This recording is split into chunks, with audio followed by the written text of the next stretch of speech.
மஹிந்த ராஜபக்ச அரசாங்கங்கள் வந்து ஒரு 10 வருஷம் 20 வருடம் எமது இன அடையாளத்தை அளிப்பதற்கு எடுப்பார்களாக இருந்தால் அனுரகுமார திசுநாயக்க ஒரு 6 மாதம் 2 வருஷத்திலேயே செய்து முடித்து விடுவார். சந்தர்ப்பவாத அரசியலும் இனவாத அரசியலும் அவர்களுக்குள் நிறைந்து இருக்கின்றது.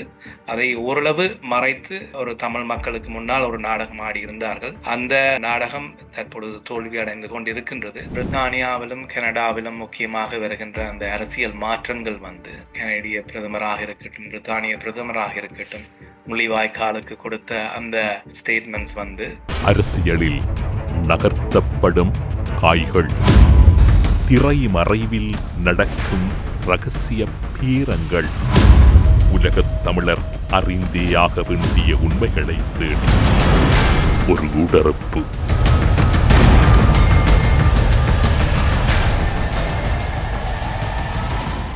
பிரித்தானியாவில் இருக்கக்கூடிய சிரேஷ்ட சட்டவாளரும் மனித உரிமைகள் ஆர்வலருமான அருண் கணநாதன் அவர்களை ஊடறுப்பு நிகழ்ச்சியோடு இணைத்திருக்கின்றோம்.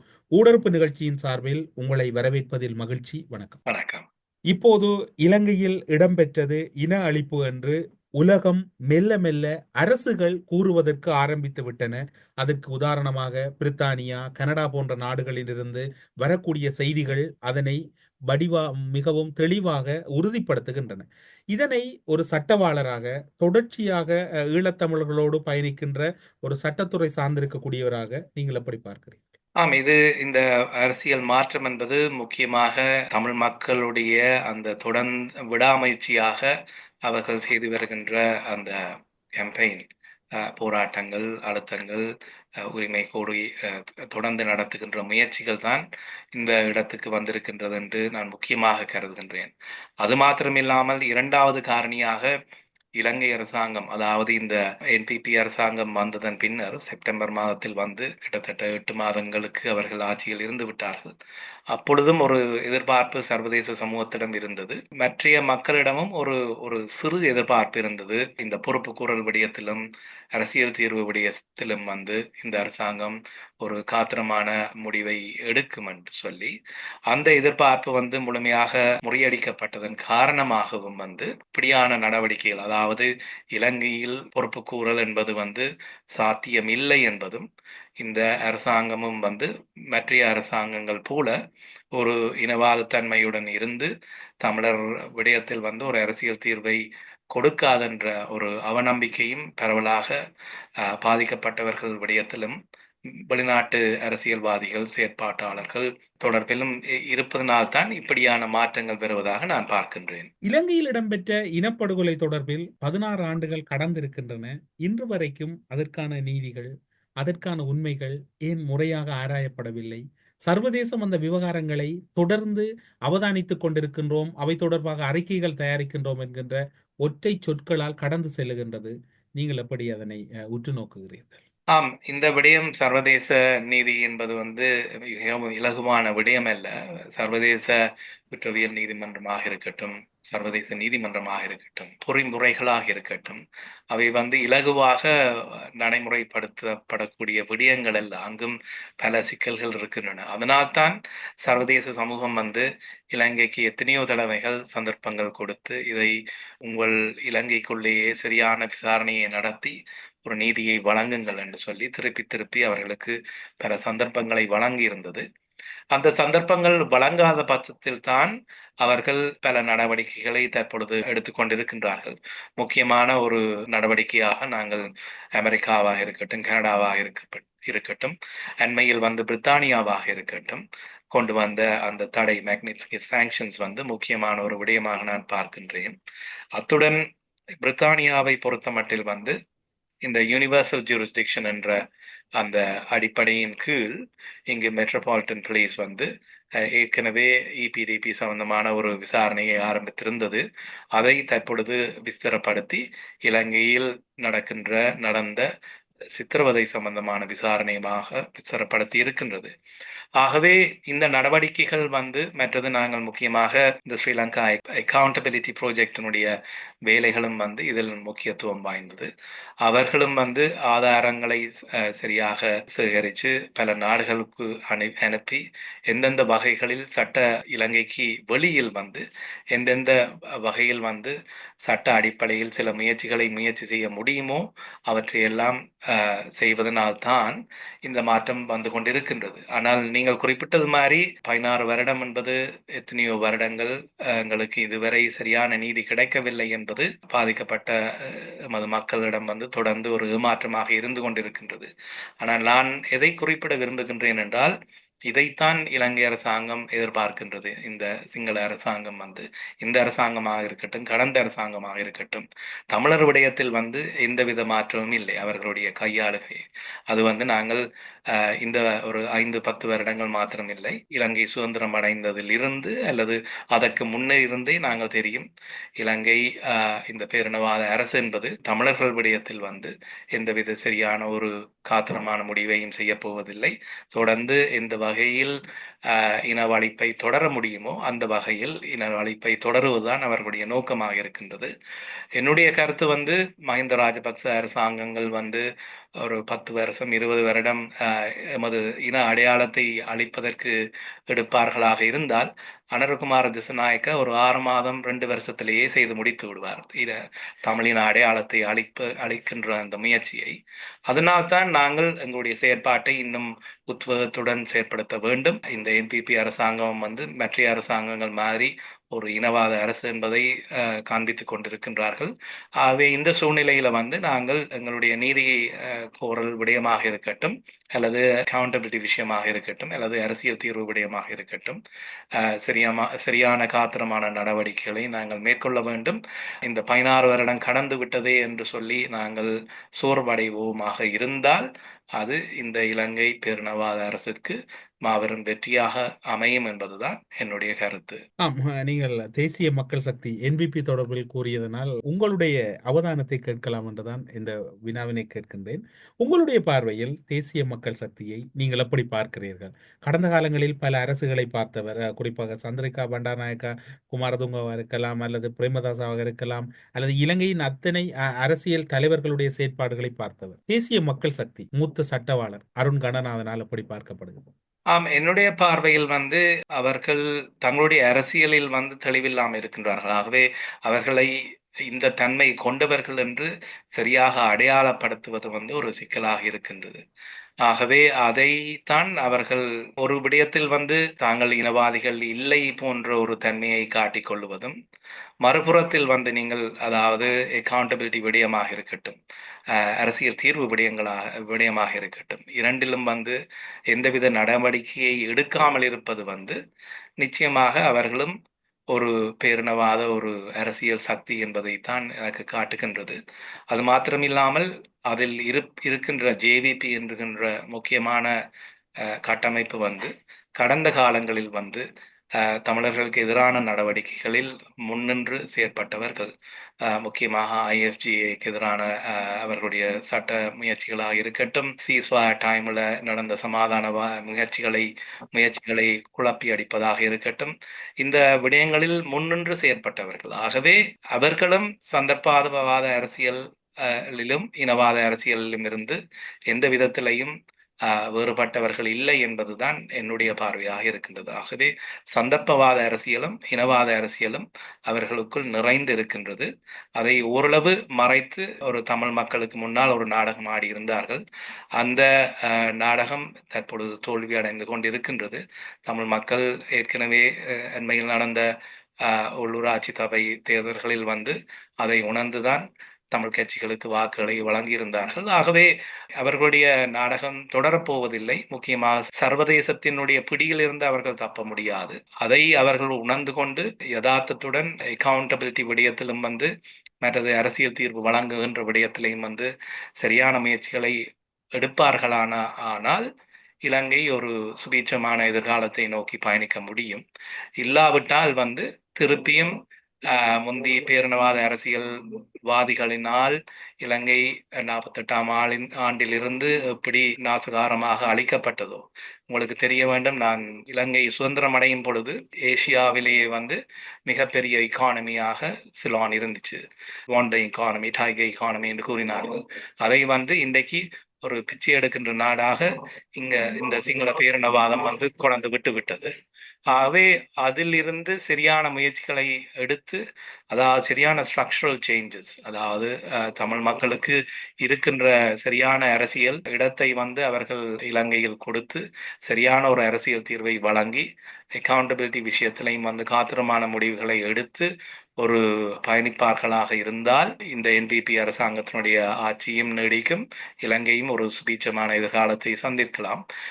இப்படியான ஒரு ஸ்ட்ரக்சரல் சேஞ்சஸ் இல்லாமல் வெறுமன ஒரு காஸ்மெட்டிக் சேஞ்சஸ், வெறுமன மேலோட்டமான விடயங்களை செய்வதும், மற்றது ஒரு நாடகங்கள் நடிப்பதற்காக சில வார்த்தை பிரயோகங்களை அங்கு செய்துவிட்டு இந்த முயற்சிகளையும் செய்யாமல் இருப்பதும் இலங்கையினுடைய அந்த எதிர்காலத்தை மிகவும் பாதிக்கும் என்பதுதான் எனது வேதனையாக இருக்கின்றது. வெளிவிவகார அமைச்சர் விஜித கேரத் அவர்கள் நேற்று முன்தினம் ஒரு கருத்தை வெளியிட்டிருக்கின்றார். அவர் குறிப்பிடுகின்றார், தமிழ் மக்களை இலங்கை இராணுவம் அழித்திருந்தால் அதனை இன அழிப்பு என்று குறிப்பிடலாம். எனினும் அவ்வாறு இடம்பெறவில்லை எனவும் அவ்வாறான சம்பவம் ஒன்று எப்போதும் இடம்பெறவில்லை என்று கூறுகின்றார். போரின் போது சிவிலியன்களை பாதுகாத்துக் கொண்டே முன்னகர்வுகள் மேற்கொள்ளப்பட்டது என்று விஜித கேரத் அவர்கள் நேற்று முன்தினம் ஊடக செவி ஒன்றிலே குறிப்பிடுகின்றார். இறுதிக்கட்ட போரின் போது தமிழீழ விடுதலை புலிகள் பொதுமக்களை மனித கேடயங்களாக பயன்படுத்திய போதிலும் படையினர் அவர்களை மீட்டிருந்தனர் எனவும் அவர் குறிப்பிடுகின்றார். இலங்கையில் இன அழிப்பு மேற்கொள்ளப்பட்டதாக எந்த ஒரு நாட்டிலும் சாட்சியங்களுடன் நிரூபிக்கப்படவில்லை என்று கூறுகின்றார். மிக முக்கியமான பகுதி, இலங்கையில் இன அழிப்பு மேற்கொள்ளப்பட்டதற்கான ஆதாரங்கள் சாட்சியங்களுடன் எந்த ஒரு நாட்டிலும் நிரூபிக்கப்படவில்லை என்கின்றார். முக்கியமா நிரூபிக்கிறதுக்கு ஒரு சந்தர்ப்பம் வழங்கினா தான் நாங்கள் நிரூபிக்கலாம். அதுதான் முதலாவது பிரச்சனை. அவரே இலங்கைக்குள்ள ஒரு சட்ட கட்டமைப்பை உருவாக்கி சட்ட ரீதியாக இன அழிப்பு நடந்தது என்பதை நிரூபியுங்கள் என்று சொல்லி ஒரு பொறிமுறையை உருவாக்குவார்களாக இருந்தால் அதற்கான ஆதாரங்களை சமர்ப்பிக்கலாம். இருந்தாலும் அங்க சரியான நீதிபதிகளையும் அங்கு நியமிக்க வேண்டும். அதற்கான முயற்சிகள் தான் 2015-16 நடந்தது. அது தோல்வியற்றது, நாங்கள் அறிந்த வரலாறு. ஆகவே நீதிமன்றங்களில் இனப்படுகொலை என்று நிரூபித்தது மிகவும் அரிது. ஸ்ரபனிச்சா விஷயம்தான் சர்வதேச நீதிமன்றத்தினால் இனப்படுகொலை என்று தீர்ப்பு கூறப்பட்ட ஒரு விடயம், என்ற ருவாண்டா விடயம் என்று கூறலாம். ஆகவே ஆனால் ஒரு நீதிமன்றம் தீர்ப்பை வழங்காத இடத்தில் ஒரு இனப்படுகொலை என்று ஒரு சமர்ப்பணத்தை செய்வது எந்த அரசியல் ரீதியாகவோ இந்த விடயத்திலேயோ தப்பு கிடையாது. ஆகவே சர்வதேச நீதிமன்றம் நிரூபித்தால்தான் தான் அதை இனப்படுகொலை என்று ஏற்றுக்கொள்வேன் என்பது ஒரு மடமைத்தனமான ஒரு கருத்து என்று தான் பார்க்கின்றேன். அதை தவிர நீங்கள் குறிப்பிட்ட அவருடைய அந்த ஸ்டேட்மெண்ட் முழுமையாக ஏற்கனவே நாங்கள் கடந்த காலத்தில் பல சிங்கள அரசியல்வாதிகளிடமிருந்து கேட்ட அதே ஸ்டேட்மெண்டை தான் அவர் திருப்பியும் கூறுகின்றார். அதாவது யுத்தம் உக்கிரமடைந்த போது மஹிந்த ராஜபக்ச கூறிய அதே வசனத்தையே அவர் பயன்படுத்தி இருக்கின்றார். அதாவது விடுதலை புலிகளிடமிருந்து அப்பாவி மக்களை மீட்பதற்கான யுத்தம், சிவிலியன்களை பாதுகாத்துக் கொண்டே முன்னகருகின்றோம் என்று இத்தனை வசனங்களையும் பயன்படுத்தியவர் மஹிந்த ராஜபக்ச. அது மட்டுமல்லாது தமிழீழ விடுதலை புலிகள் பொதுமக்களை மனித கேடயங்களாக பயன்படுத்துகிறார் என்றும் மஹிந்த ராஜபக்ச தான் கூறினார். அவரிடமிருந்து வந்தது எங்களுக்கு எவ்வித ஒரு ஏமாற்றத்தையோ அல்லது ஒரு புதிய விடயம் அல்ல, இது எதிர்பார்த்ததுதான், இப்படித்தான் இவர்கள் பேசுவார்கள் என்று. அதுதான் நான் முதல் கேள்வியில் நீங்கள் கேட்டதற்கு பதிலளித்த மாதிரி, கடைசியில் இவர்கள் எல்லோரும் ஒரே குட்டையில் உருண்ட மட்டைகள் தான். ஆகவே நாங்கள் இவர்களிடம் அதிகம் எதிர்பார்த்ததும் இல்லை, எதிர்பார்க்க போவதும் இல்லை. ஆகவே நாங்கள் சர்வதேச ரீதியாக எப்படி நாங்கள் அக்கௌண்டபிலிட்டி மெக்கானிசம் ஒன்றத்தை ஊடாக எங்களுக்கு நீதி கிடைக்க முயற்சி செய்வது என்பது விடயத்தையும் அரசியல் தீர்வு விடயத்தையும் தான் தொடர்ந்து முயற்சி செய்ய வேண்டும். ஆகவே அவருடைய கூற்று ஏற்கனவே நாங்கள் எதிர்பார்த்ததுதான். ஆகவே புதிதாக அதில் ஒன்றையும் பார்க்கவில்லை என்பதுதான் என்னுடைய கருத்து. சர்வதேச பொறிமுறை தொடர்பில் குறிப்பிடுகின்றீர்கள். சர்வதேச நீதிமன்ற பொறிமுறைகளை கையாளுகின்ற வகையில் இப்போது இருக்கக்கூடிய சூழ்நிலை ஈழத்தமிழர்களுக்கு சாதகமாக இருக்கின்றதா? சர்வதேச நீதிமன்றங்களில் இலங்கை அரசு செய்தது இனப்படுகொலை, இலங்கையில் இடம்பெற்றமை இனப்படுகொலை என்று நிரூபிப்பதற்கான வாய்ப்புகளை நோக்கி ஈழத்தமிழினம் நகர்ந்து கொண்டிருக்கின்றதா? அல்லது இப்போது இருக்கக்கூடிய சூழ்நிலை எப்படி இருக்கின்றது? தற்பொழுது பிரித்தானியாவிலும் கனடாவிலும் முக்கியமாக வருகின்ற அந்த அரசியல் மாற்றங்கள் வந்து சாங்ஷன்ஸ் விடயமாக இருக்கட்டும், அங்கு கனடிய பிரதமராக இருக்கட்டும், பிரித்தானிய பிரதமராக இருக்கட்டும், முள்ளிவாய்க்காலுக்கு கொடுத்த அந்த அவர்களுடைய ஸ்டேட்மெண்ட்ஸ் வந்து, அறிக்கைகள் வந்து இந்த அக்கௌண்டபிலிட்டி விடயத்திலையும் ஜஸ்டிஸ் விஷயத்திலையும் வந்து நாங்கள் எந்த விதத்திலையும் தமிழ் மக்களை கைவிட மாட்டோம் என்று கூறுவது வந்து அது எங்களுக்கு ஒரு உற்சாகத்தை ஏற்படுத்துகின்றது. அந்த அடிப்படையில் இந்த வெளிநாட்டு மேற்கத்திய உலகம் வந்து இந்த விடயத்தில் வந்து அது உள்ளூர் தமிழர்களுடைய அழுத்தங்கள் காரணமாக இருக்கலாம், பூகோள அரசியலாக இருக்கட்டும், இந்த காரணங்களுக்காக ஒரு சர்வதேச பொறிமுறை ஊடாக ஒரு கட்டமைப்பை உருவாக்க வேண்டும் என்று அவர்கள் முடிவெடுப்பார்களாக இருந்தால் நிச்சயமாக இந்த விடயம் வந்து சர்வதேச குற்றவியல் நீதிமன்றத்துக்கோ சர்வதேச நீதிமன்றத்திலேயோ ஒரு வழக்கு விசாரணையை ஆரம்பிப்பதற்கான அடிப்படை இருக்கின்றது, வாய்ப்புகள் இருக்கின்றன என்றுதான் நான் பார்க்கின்றேன். ஏற்கனவே இன்டர்நேஷனல் கிரிமினல் கோர்ட் விடயத்தில் வந்து 2021 சில சமர்ப்பணங்கள் சமர்ப்பிக்கப்பட்டிருக்கின்றன. அந்த விடயங்கள் சீஃப் ப்ராசிக்யூட்டர் வந்து இந்த நேரத்திலையும் வந்து வழக்கை ஆரம்பிக்கக்கூடிய சந்தர்ப்பம் இருக்கின்றது. ஆகவே பிரித்தானியா, கனடா போன்ற நாடுகளில் ஏற்படுகின்ற அரசியல் தமிழர்களுக்கு சாதகமான அரசியல் மாற்றங்கள் காரணமாக சர்வதேச குற்றவியல் நீதிமன்றம், சர்வதேச நீதிமன்றங்களுக்கு ஒரு அழுத்தங்கள் போகுமாக இருந்தால் இந்த விடயம் வந்து நிச்சயமாக ஒரு சர்வதேச நீதிமன்ற அளவில் ஒரு விசாரணையாக ஒரு வழக்காக வரக்கூடிய வாய்ப்புகள் இன்னும் அதிகரித்திருக்கின்றன என்றுதான் நான் பார்க்கின்றேன். நீங்கள் கூறுகின்ற இந்த காலப்பகுதியில் பிரித்தானியா, கனடா போன்ற நாடுகளினுடைய அரசினுடைய செயற்பாடுகள் தொடர்பில் குறிப்பிட்டீர்கள். இந்த காலப்பகுதியிலே தான் சர்வதேச குற்றவியல் நீதிமன்றம், சர்வதேச நீதிமன்றங்களின் வாய்ப்புகள் அதிகளவில் இருப்பதாக எடுத்துக்கொள்ளலாம். ஏனென்று கேட்டால் சர்வதேச குற்றவியல் நீதிமன்றத்தில் அதிகம் பேசப்படுகின்ற விடயம் வந்து இது செக்யூரிட்டி கவுன்சில் ஊடாகத்தான் போக வேண்டும். ஆகவே சைனா அல்லது ரஷ்யா வீட்டோ பவர்ஸை பாவிக்கின்ற சந்தர்ப்பத்தில் வந்து குற்றவியல் நீதிமன்றம் இதனை விசாரிக்க முடியாது என்ற ஒரு அவநம்பிக்கை பலரிடம் இருக்கின்றது. அது சரியான அபிப்பிராயம் கிடையாது. இன்டர்நேஷனல் கிரிமினல் கோர்ட் வந்து இந்த ஆர்டிகல் 15 சப்மிஷன்ஸ் ஊடாக மியான்மர் விடயத்தில் ஒரு விசாரணையை ஆரம்பித்திருந்தது. ஆர்டிகல் 14 பல நாடுகள் வந்து முன் வந்து கொடுக்கின்ற அழுத்தங்கள் சமர்ப்பணம் ஊடாக யுக்ரைன், வெனிசுவேலா போன்ற நாடுகள் தொடர்பான விசாரணைகளை சீஃப் ப்ராசிக்யூட்டர் ஆரம்பித்திருந்தார். ஆகவே பல வகைகளில் வந்து சர்வதேச குற்றவியல் நீதிமன்றம் இந்த வழக்குகளை ஆரம்பிக்கலாம். அதாவது நான் முதல் குறிப்பிட்ட மாதிரி இதற்கான அரசியல் அழுத்தம் இந்த வல்லரசுகள் UK, USA, கனடா போன்ற நாடுகளில் இருந்து போகுமாக இருந்தால் நிச்சயமாக இது சர்வதேச குற்றவியல் நீதிமன்றத்தை இந்த வழக்கு நடக்கக்கூடிய வாய்ப்புகள் இருக்கின்றன. அது மாதிரி சர்வதேச நீதிமன்றத்தை பொறுத்த மட்டில் ஒரு நாடு வந்து இந்த விடயத்தில் வந்து ஒரு வழக்கை கொண்டு வர வேண்டிய தேவை இருக்கின்றது. ஏனென்றால் இன்டர்நேஷனல் கோர்ட் ஆஃப் ஜஸ்டிஸ் வந்து ஐக்கிய நாடுகள் சபையில் அங்கத்துவம் வகிக்கின்ற நாடுகள் இடையேதான் வழக்குகளை விசாரிக்கும்.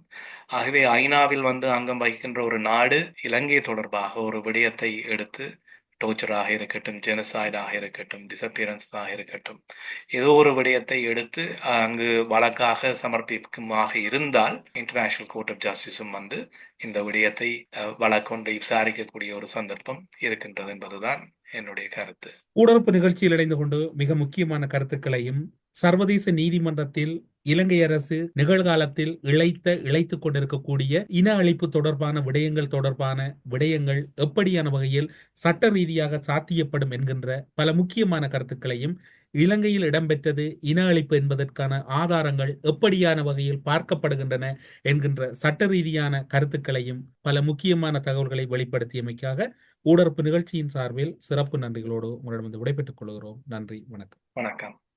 அரசியலில் நகர்த்தப்படும் காய்கள், திரைமறைவில் நடக்கும் இரகசிய பீரங்கள், உலகத் தமிழர் அறிந்தேயாக வேண்டிய உண்மைகளை தேடி ஒரு உடறுப்பு.